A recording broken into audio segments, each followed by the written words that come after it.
Assalamu alaikum FSC second year. In previous lectures, you studied about the laws of Mendel. The first law was the law of segregation, and the second law was the law of independent assortment. Now we will discuss about the next topic, which is dominance relations. And in this topic, we will study the types of dominance relations.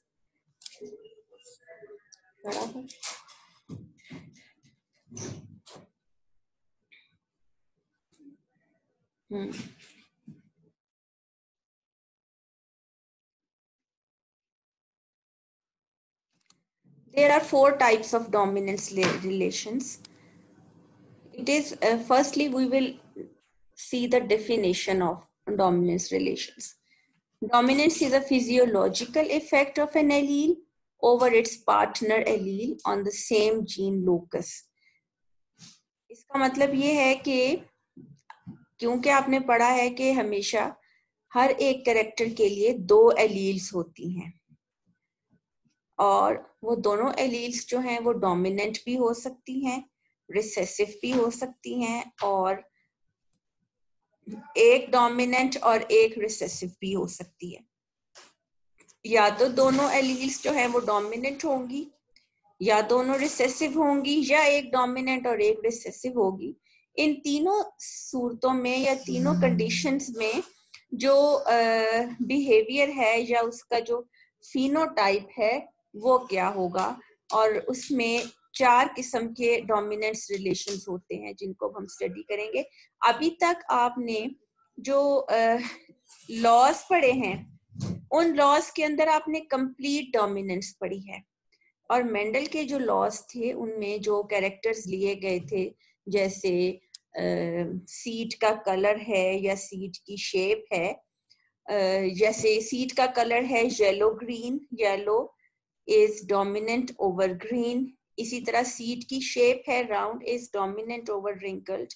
इसका ये मतलब होता है कि जब दो alleles दो chromosomes पे, क्योंकि हर एक क्रोमोसोम पेयर्स की शक्ल में होते हैं जिन्हें हम होमोलोगस क्रोमोसोम्स कहते हैं और उन दोनों पे एक एक जीन सेम पॉइंट पे होगी, सेम लोकस पे होगी, तो वो दोनों जो जीन्स हैं वो एलील्स हैं क्योंकि वो एक ही कैरेक्टर को कंट्रोल कर रही हैं। तो जो एलील्स हैं वो अगर हेट्रोजाइगस का मतलब है कि अगर एक में कैपिटल वाई है दूसरे में स्मॉल वाई है या एक में कैपिटल आर है दूसरे पे स्मॉल आर की एलील आ रही है, तो फिर उस वक्त कौन सी फिनोटाइप या कौन सी अपीयरेंस आ रही है। अगर तो कैपिटल वाई है तो वो येलो होगा, स्मॉल वाई है ग्रीन होगा। What about capital Y and small Y? तो अगर उसमें येलो कलर आ रहा है और कैपिटल वाई स्मॉल वाई के इफेक्ट को मास्क कर लेता है और हमेशा डोमिनेंट का कैरेक्टर अपीयर होता है तो ये कंप्लीट डोमिनेंस होगी। और अब हम कंप्लीट डोमिनेंस को आगे डिटेल में पढ़ेंगे। कंप्लीट डोमिनेंस आप काफी डिटेल में पहले पढ़ भी चुके हैं क्योंकि आपने ये कैरेक्टर सारे जो है वो स्टडी किए हैं। दूसरा कैरेक्टर इनकम्प्लीट डोमिनेंस, जब दोनों जो डोमिनेंट जो है वो रिसेसिव को कंप्लीटली मास्क ना कर सके, इसको भी आज हम डिटेल में पढ़ेंगे। और थर्ड टाइप को डोमिनेंस और फिर ओवर डोमिनेंस। अब सबसे पहले अब हमने एक एक को डिस्कस करना है और फर्स्टली हम कंप्लीट डोमिनेंस जो है वो देखेंगे। कंप्लीट डोमिनेंस जो मैंने भी आपको एग्जांपल दी येलो राउंड की वही है कि अगर कैपिटल वाई या कैपिटल आर आता है और कैपिटल वाई के साथ स्मॉल वाई है तो कैरेक्टर जो अपीयर है वो डोमिनेंट है, मतलब yellow colour. Same is with the situation in round. Now what about complete dominance? When one allele capital R is completely dominant over the small r, or presence of the recessive allele is functionally hidden, कि small are का character जो है वो hidden है, वो हमें नजर नहीं आ रहा, हमें सिर्फ कैपिटल आर का राउंड नजर आ रहा है। तो हेट्रोजाइगोट या capital R small R has the same phenotype as capital R homozygote. अगर दोनों एलील्स एक जैसी हों तो होमोजाइगोट होता है, अगर दोनों डिफरेंट हों तो हेट्रोजाइगोट होता है। तो अब यहाँ पे क्योंकि हेट्रोजाइगोट में हमें कैपिटल आर वाला राउंड कलर नजर आ रहा है, सॉरी राउंड शेप नजर आ रही है, तो इसका मतलब ये हुआ कि अब यहाँ पे ये डोमिनेंट है और ये कंप्लीट डोमिनेंस शो कर रहा है। कंप्लीट डोमिनेंस का मतलब है कि उसका कैपिटल आर का कैरेक्टर जो है वो सिर्फ हमें नजर आ रहा है, दूसरा हमें नजर नहीं आ रहा।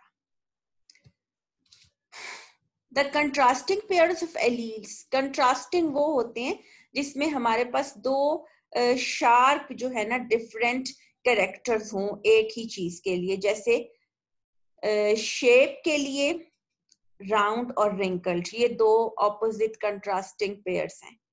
और इसी तरह कलर में येलो ग्रीन है, हाइट में टॉल और डवार्फ है। जब क्लियर कट दो कंट्रास्टिंग ट्रेट्स होते हैं तो फिर हम कहते हैं they are the contrasting pair of allele for all the 7 characters chosen by Mendel showed complete dominance. Mendel ने जो 7 कैरेक्टर जो आपने फर्स्ट लेक्चर्स में पढ़े हैं कि उसने 7 कैरेक्टर्स लिए थे पी प्लांट के, उन सब में इत्तेफाक से जो डोमिनेंस थी वो कंप्लीट थी। तो वो जितने भी उसने कैरेक्टर स्टडी किए, जिसमें ये जो 3 तो मैंने आपको बताए हैं कि सीड की शेप, सीड का कलर और प्लांट की हाइट है, फ्लावर कलर था, ये सब कैरेक्टर्स जो थे उनमें 2 कंट्रास्टिंग ट्रेट थे, एक डोमिनेंट और एक रिसेसिव, और उसमें हमेशा हर कैरेक्टर में कंप्लीट डोमिनेंस आती थी। कंप्लीट डोमिनेंस का मतलब है कि हेट्रोजाइगस कंडीशन में जो डोमिनेंट कैरेक्टर है वो रिसेसिव को अपीयर नहीं होने देता और उसके इफेक्ट को मास्क कर लेता है। After Mendel, further breeding experiments were carried out on different plants and animals. Many novel phenotypes and phenotypic ratios were observed that could not be explained on the basis of complete dominance. जब पहले सबसे सिर्फ complete dominance जो है उसके बारे में ही पता था कि सिर्फ शायद यही है, क्योंकि सबसे पहले मेंडल ने ही लॉज एक्सप्लेन किए थे और उनमें सब कैरेक्टर्स में कंप्लीट डोमिनेंस थी। लेकिन बाद में और साइंटिस्ट ने एक्सपेरिमेंट्स किए, उन्होंने डिफरेंट प्लांट्स और एनिमल्स लिए, तो उसमें और भी रेशोज आनी शुरू हो गई और इसका फिर ये मतलब पता चला कि खाली एक कंप्लीट डोमिनेंस नहीं होती, डोमिनेंस रिलेशंस जो हैं वो और किस्म के भी होते हैं। अब हम इसके बाद नेक्स्ट एक डोमिनेंस रिलेशन की जो टाइप है वो है इनकम्प्लीट डोमिनेंस। अब हम इनकम्प्लीट डोमिनेंस को स्टडी करेंगे और इनकम्प्लीट डोमिनेंस में आपको जैसे नाम से समझ आ रही होगी कि जो डोमिनेंस है वो कंप्लीट नहीं होती और इसमें एक बड़ी डिफरेंट सा कैरेक्टर या एक इंटरमीडिएट किस्म की या मीडियम टाइप की जो फिनोटाइप है वो हमारे सामने आती है। जैसे एक फ्लावर जो है अगर वो रेड है और उसकी डोमिनेंट एलील्स हैं दोनों, जबकि उसके सामने जो रिसेसिव एलील्स हैं उनकी वजह से कलर वाइट है, तो अगर वो हेट्रोजाइगस कंडीशन में आएगा, कैपिटल आर स्मॉल आर या जो भी what ever the character is, उसमें इंटरमीडिएट फिनोटाइप आएगी, मतलब कि पिंक। और इसका मतलब है कि रेड जो है वो व्हाइट पे कंप्लीटली डोमिनेंट नहीं है। अगर डोमिनेंस कंप्लीट होती और कैपिटल आर स्मॉल आर आता तो उस वक्त फिर हम जरूर रेड कलर आता, क्योंकि हमेशा कैपिटल आर जो है वो डोमिनेंट होता है स्मॉल आर के। लेकिन यहाँ पे डोमिनेंस क्योंकि इनकम्प्लीट है इसलिए इसमें कलर जो है वो पिंक होगा। अब ये हम इसको पहले स्टडी करेंगे कि एक्सपेरिमेंट किसने किया था और किस प्लांट पे किया था और कब किया था। In 1899, Carl Correns was working on a flowering plant named 4 o'clock. तो ये कार्ल कॉरेंस ने ये एक्सपेरिमेंट किया था, जो ईयर है वो 1899 है, प्लांट का नाम है 4 o'clock, ये इसका कॉमन नेम है प्लांट का। When he crossed a true breeding red flower plant, true breeding जिसके पास जो कि जब भी आपस में इंटरक्रॉस होता है रेड ही प्रोड्यूस करता है, इसका मतलब है कि वो कैपिटल आर है। और उसको उसने ट्रू ब्रीडिंग वाइट फ्लावर के साथ किया, तो वो स्मॉल आर है। अब जब दोनों पेरेंटल जनरेशन्स को हम क्रॉस करते हैं तो हमारे पास F1 जनरेशन आती है, और F1 जनरेशन कैपिटल आर और स्मॉल आर होगी। और वो जो हाइब्रिड है, हाइब्रिड वो होता है जो दो डिफरेंट प्लांट्स की क्रॉस करने से बनता है, उसके अंदर कलर आया पिंक। और ये एक नई फिनोटाइप आई जिसका शेड इंटरमीडिएट था between those of the parents due to an intermediate amount of pigment in petals. इसका मतलब है पेटल्स के अंदर पिगमेंट नहीं बना पूरे तरीके से और वो पिंक हो गई। और इसका मतलब ये है कि capital R is not completely dominant over small R. When Corin's self-fertilized F1 pink, F2 showed all the phenotypes. अब जैसे मेंडल ने लॉज में किया है, पहले F1 निकाली, फिर F1 को आपस में इंटरक्रॉस किया और F2 जनरेशन, तो उसमें F2 में 3:1 रेशो आती थी, यहाँ पे वो नहीं आई, 1:2:1, क्योंकि जो हेट्रोजाइगस हैं वो दोनों पिंक हो गए और जो होमोजाइगस डोमिनेंट है वो रेड और होमोजाइगस रिसेसिव वाइट। तो यहाँ पे जब इनकम्प्लीट डोमिनेंस आती है तो F2 ratio is not 3:1, it is 1:2:1. Red was homozygous for red allele and white was homozygous for white. But when allele for red and allele for white were present together in the same plant, मतलब कि जब वो heterozygous condition में सामने आए, neither of them masked the effect of other, rather these alleles showed incomplete dominance in the form of pink color. तो जब दोनों एलील सामने सामने आई डिफरेंट, एक कैपिटल आर एक स्मॉल आर, तो पिंक कलर सामने आया। अब इसकी डेफिनेशन आ गई है। When the phenotype of the heterozygote is intermediate between phenotype of the two homozygotes, it is called incomplete or partial dominance.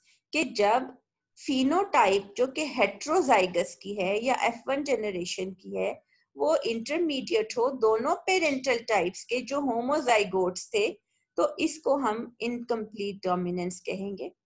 As there is no truly dominant allele, the usual capital and small letter distinction for dominant and recessive trait is not necessary. जब dominant और recessive की बात आती है तो हम dominant के लिए कैपिटल आर और रिसेसिव के लिए स्मॉल आर करते हैं, लेकिन यहाँ पे कोई भी एलील दूसरे पे डोमिनेंट नहीं है, इसलिए हम इसके लिए R1 और R2 की टर्म यूज करेंगे या सिंबल यूज करेंगे। जैसे रेड को हम R1 से डिनोट करेंगे और व्हाइट को R2 से, क्योंकि दोनों में से कोई भी जो है वो एक दूसरे के ऊपर कंप्लीट डोमिनेंस शो नहीं कर रही है। As there is no truly dominant allele, usual capital and small letters distinction for dominant and recessive is not necessary. और हमने इसको R1 R2 से कर लिया। अब आप देखें कि जो पहले हमने अपना लेफ्ट साइड वाला ब्लॉक देखना है, क्योंकि वो उसमें हमने पेरेंट्स को देखना है और पेरेंट्स के साथ हमने इसको देखना है कि F1 जनरेशन जो है वो हमारे पास कैसे आ रही है। हाँ ये आ गया। हाँ जी, अब पहले जो रेड है उसमें R1 कैपिटल R1 और इसको कैपिटल आर से डिनोट नहीं किया क्योंकि ये इनकम्प्लीट डोमिनेंस का केस है। और व्हाइट को किया R2 क्योंकि एलील्स आर इन पेयर्स और दोनों के पास दो एलील्स हैं और हमने उसको बैलेंस करना है, तो दोनों की जीनोटाइप हमारे सामने आ गई। R1 is genotype and red colour is phenotype, appearance of the flower. Same दूसरे में R2 और ये इसकी जीनोटाइप और white colour is phenotype. F1 R1 R2 pink, क्योंकि दोनों का एक इंटरमीडिएट कलर आया तो R1 R2। और जब हम R1 R2 को आपस में इंटरक्रॉस करते हैं तो फिर क्या हमारे पास रिजल्ट आया, R1 red 1, R1 R2 pink 2 आए हैं और R2 व्हाइट 1 आया है। और हमारे पास जो रेशो है वो 1:2:1 रेशो। ये कैसे रेशो आई, अब हम यहाँ पे बना के देख लेते हैं दूसरा बोर्ड जिसमें जब एलील्स गैमिट्स में जाती हैं तो हाफ हाफ हो जाती हैं, एक एक जाती है गैमिट्स में, जैसे एग या स्पर्म्स। ये लॉ ऑफ इंडिपेंडेंट असॉर्टमेंट और लॉ ऑफ सेग्रीगेशन में आपने पढ़ा है। तो अब मेल एलील्स F1 की क्या बनी, क्या गैमिट्स बने, R1 और R2 अलग अलग। इसी तरह फीमेल के R1 R2, क्योंकि दोनों हमने F1 को इंटरक्रॉस करना है तो F2 जनरेशन आएगी। तो अब देखें, जब दोनों एक चेकर बोर्ड के जरिए हम आसानी से जो अगली फिनोटाइप्स और जीनोटाइप्स हैं वो हम निकाल सकते हैं। तो अब हमारे पास R1 R1 एक आया जो कि रेड कलर का फ्लावर आपको नजर आ रहा है। दो आपको R1 R2 आए, R1 R2 जो हैं दोनों वो पिंक हैं और R2 R2 जो है वो वाइट है। तो इस तरीके से जब आप चेकर बोर्ड बनाते हैं तो आप बहुत आसानी से जीनोटाइप्स और फिनोटाइप्स जो है वो निकाल लेते हैं। तो हमारे पास ये रेशो आ गई इसकी कि 1:2:1, और ये देख लें कि ये रेशो डिफरेंट है उससे। मतलब ये कि जो कंप्लीट डोमिनेंस होती है उसके अंदर रेशो 3:1 थी, लेकिन इसके अंदर जो है वो 1:2:1 है। ये जो हमने एक चेकर बोर्ड या स्क्वायर बनाया है ना, इसको हम कहते हैं पनेट स्क्वायर, क्योंकि ये एक साइंटिस्ट पनेट था जिसने ये डिवाइस किया था कि अगर हमें ऑफस्प्रिंग्स की जीनोटाइप्स और फिनोटाइप्स को निकालना है तो हम एक तरफ मेल के गैमीट्स ले लेंगे और एक तरफ फीमेल के ले लेंगे, और फिर हम दोनों को ज्वाइन करते जाएंगे। एक साइड से मेल का गैमीट लिया, दूसरी साइड से फीमेल का, और हम बॉक्सेस में लिखते जाते हैं। तो ये पनेट स्क्वायर है, और पनेट स्क्वायर इंडिकेट करता है कि फिनोटिपिक रेशो और जीनोटिपिक रेशो सेम है। There is absolutely no need of a test cross. अगर आपको याद हो पिछले लेक्चर्स में आपने टेस्ट क्रॉस पढ़ा था। टेस्ट क्रॉस हम क्यों करते हैं, ताकि हम डोमिनेंट फिनोटाइप की जीनोटाइप का पता चलाएं कि वो होमोजाइगस है या हेट्रोजाइगस। यहाँ पे जब हमें हेट्रोजाइगस का कलर पता चल गया कि वो पिंक है तो हमें उसकी जरूरत ही नहीं है। जब इनकम्प्लीट डोमिनेंस होती है तो हमें उसकी जरूरत नहीं होती और हम टेस्ट क्रॉस नहीं करते, क्योंकि हमारे सामने होमोजाइगस और डोमिनेंट की और हेट्रोजाइगस की जो अपीयरेंस है या फिनोटाइप है वो डिफरेंट होती है। Do these results make Mendel's principles invalid? क्या इस नतीजे से हम मेंडल के प्रिंसिपल्स को इनवैलिड या गलत कह सकते हैं? The flower color does show blending at phenotypic level in F2 or F1, which is quite contrary to what Mendel observed. But the reappearance of red and white flowers in F2 confirms that blending does not occur at genetic level. एक चीज सोचने की है, वो ये F1 में pink colour आया जिससे ये समझ आई कि कैपिटल R स्मॉल r की कोई हैसियत नहीं है, या R1 R2 की अलग अलग कोई हैसियत नहीं है, दोनों ब्लेंड होके मिक्स होके हमें कलर दे रहे हैं। लेकिन F2 में जब दोबारा रेड और पिंक अपीयर हुए हैं और पिंक भी रह गया और व्हाइट भी अपीयर हुआ और रेड भी अपीयर हुआ, इसका मतलब है ब्लेंडिंग जो है वो जीन लेवल पे नहीं हो रही है, वो सिर्फ कलर के लेवल तक है, कैरेक्टर के अपीयरेंस के लेवल तक मिक्सिंग है दोनों चीजों की या दोनों कलर्स की। Genes are there as it is. Genes ने फिर से अगर R1 R1 कंडीशन इकट्ठी की है तो दोबारा रेड कलर आ गया। इसी तरह R2 R2 में दोबारा व्हाइट, सिर्फ R1 और R2 ऐसा कॉम्बिनेशन है या ऐसी जीनोटाइप है जिसमें मिक्सिंग या ब्लेंडिंग नजर आती है। और जब F2 जनरेशन आती है हमारे पास, जैसे भी हमने चेकर बोर्ड में भी देखा है, उसमें फिर से रेड और व्हाइट कलर्स अपीयर हो गए हैं। एक चीज इसमें अब आपने याद रखनी है कि जो इनकम्प्लीट डोमिनेंस है उसमें हेट्रोजाइगस जो है वो हमेशा इंटरमीडिएट कैरेक्टर देता है और इसमें टेस्ट क्रॉस की जरूरत नहीं पड़ती, और यहाँ पे 1:2:1 रेशो आती है जो कि फिनोटिपिक या जीनोटिपिक रेशो है।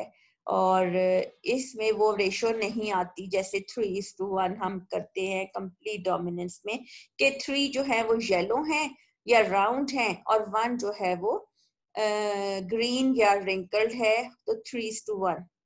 यहाँ पे क्योंकि हेट्रोजाइगस की शेप डिफरेंट है इसलिए 1:2:1 रेशो आती है, और इस तरह से ये हम इसको क्लियरली पहले सेपरेट स्टडी कर सकते हैं कि हमें क्लियरली पता लगता है कि इसकी फिनोटाइप ये है तो जीनोटाइप जो है वो ये होगी, heterozygous. No need of test cross here. So this is all about the two type of relationships. Dominance relations, एक आपने कंप्लीट डोमिनेंस पढ़ा है, एक आपने इनकम्प्लीट डोमिनेंस पढ़ लिया है.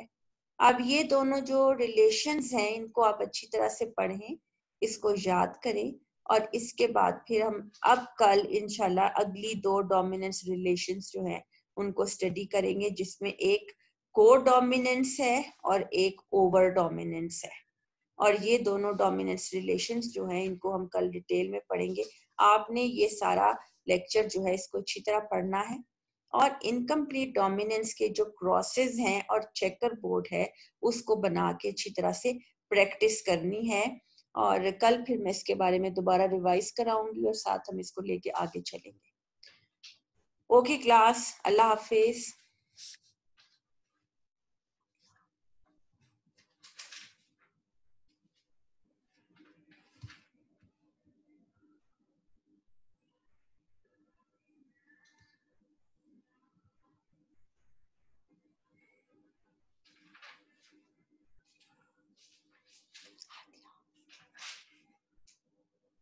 आदि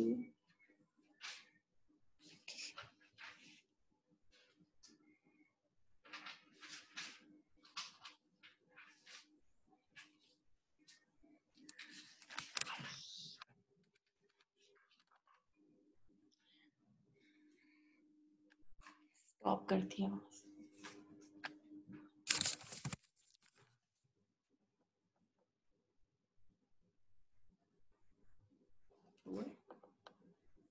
ऊपर से स्टॉप किया था.